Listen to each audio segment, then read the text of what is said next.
মেয়ের বান্ধবীর জন্মদিনে গিয়েছিলাম। গত ভিডিওতে আপনারা নিশ্চয়ই সবাই দেখেছেন। তো সেখানে যাওয়ার পরে কি হইলো সেটা কিন্তু আজকের ভিডিওতে দেখতে পাবেন। গত ভিডিওতে কিন্তু আমি বলেছিলাম যে বান্ধবীকে প্র্যাঙ্ক করার জন্য একটা প্র্যাঙ্ক ভিডিও তৈরি করেছি আমরা এবং একটা গিফট দিয়েছিলাম। তো সেটা কিন্তু আপনারা দেখতে পাবেন আমার আজকের ভিডিওতে।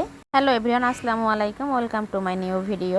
আমার মেয়ে তার বান্ধবীর জন্য কি গিফট নিয়েছিল সেটা আপনারা সবাই দেখেছেন গত ভিডিওতে, কিন্তু আজকে কিন্তু একটা প্র্যাঙ্ক ভিডিও হবে, সেটাও দেখবে। এই যে আমরা চলে যাচ্ছি রাতে, মানে 8টার সময় কেক কাটার কথা ছিল, আর যে দেখতেছি তারা সাজুগুজুটাই কমপ্লিট করেনি, কেবল মেয়ে সাজতেছে। অধরার বান্ধবী এই ওর নাম নাজনীন তুবা। ওরা দুজন সেম বয়সী এবং একই ক্লাসে পড়তেছে বরিশাল সদর গার্লস স্কুলে। আর এই যে এরা আসার পরেই এদের টিকটক শুরু হয়ে গিয়েছিল। তো যাই হোক, সেটা আমি একটু ক্যামেরাবন্দি করে নিলাম।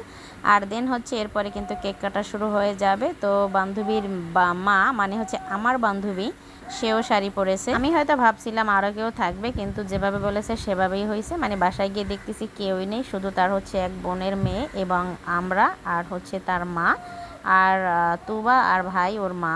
তো যাই হোক, আমরা কেক কাটাকাটি শুরু করব। তার আগে এটা নিয়ে একটু সেলফি তোলা হচ্ছে। আর এরই ফাঁকে আমি ওদের বাসায় একটা বিড়ালের বাচ্চা পেয়েছি, সেটাকে আদর করতে। তো আমার আরব বাবা বিড়ালের বাচ্চাটা ধরার জন্য একটু ডাকাডাকি করতেছিল। আর ওদের দুইটা বিড়ালের বাচ্চা দুইটা মাশাআল্লাহ অনেক কিউট, অনেক কিউট।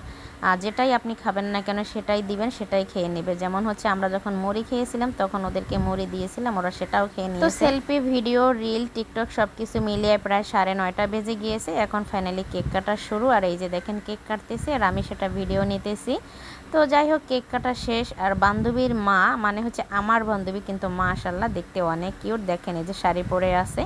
তো যা কেক কাটার পরে ফাইনালি প্রথম কেকটাই তোবা ওর মাকে খাইয়ে দিয়েছিল, ওর মাও তাকে খাইয়ে দিয়েছিল। আর আমার ছেলে তো পিস্তল নিয়ে খেলা করতেছিল তার ছেলের সাথে। ওর নাম সলেহিন, আর আমার ছেলে, দুজনে দুইটা পিস্তল নিয়ে খেলনা করতেছে। তুবার পাশে ওর নানু বসে আছেন। তো সে এগুলো তেমন একটা পছন্দ করেন না, তারপরও যাক পাশে বসিয়েছেন।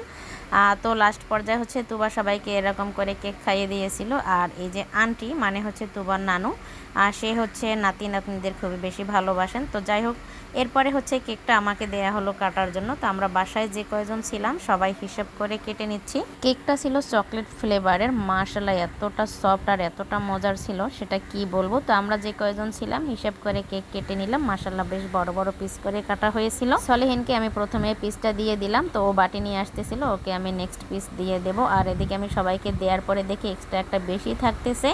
তো যার জন্মদিন সেই বলতেছে যে আন্টি আমি নেইনি। তো এটা নিয়ে আমরা আবার একটু হাসাহাসিও করলাম। তো যাই হোক, কেক কাটার পরে বান্ধবী খুব সুন্দর করে চা বানিয়ে এনেছে। আর সে কিন্তু অনেক সুন্দর করে দুধের তৈরি চা বানাতে পারে। আপনারা যদি কেউ খেতে চান অবশ্যই আসতে পারেন। তো আমার আজকের ভিডিওটা এ পর্যন্ত। আর প্র্যাঙ্ক ভিডিওতে কী ছিল সেটা দেখতে হলে অবশ্যই নেক্সট ভিডিওর প্রতি খেয়াল রাখতে হবে এবং কমেন্টে জানাতে হবে দেখতে চান কিনা। তো আজকের মতো সবাই ভালো থাকবেন, সুস্থ থাকবেন, দেখা হবে নেক্সট ভিডিওতে। আল্লাহ হাফেজ।